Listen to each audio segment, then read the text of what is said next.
What happened to the baths of Nero after Nero's death?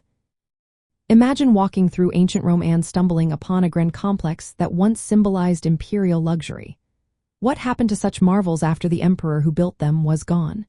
The baths of Nero are a perfect example. When Nero died in 68 AD, his vast building projects, including these baths, faced a new fate. The new emperor, Vespasian, wanted to distance himself from Nero's reputation for excess and tyranny. So he took steps to reclaim Nero's land and structures for public use. The baths of Nero did not stay as Nero had designed them. Instead, they were gradually transformed.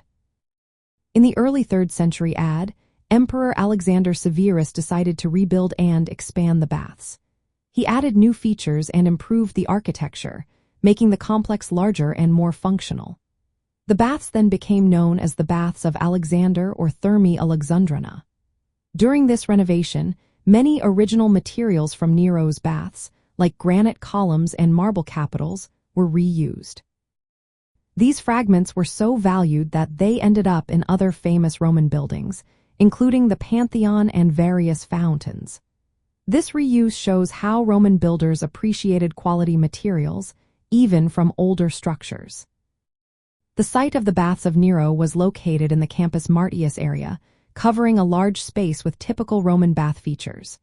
These included swimming pools, cold rooms, warm rooms, steam rooms, and hot rooms. After Nero's death, the original structures were gradually dismantled or incorporated into new constructions. The baths were not simply abandoned but adapted over time to fit new needs and tastes. This was common in Rome, where old buildings often served as a resource for new projects. So, the baths of Nero did not vanish completely. Instead, they were reshaped and expanded by later emperors.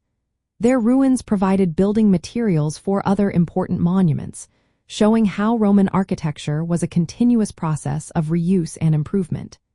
This change also reflected Rome's shift away from Nero's extravagant style toward more practical and communal public spaces.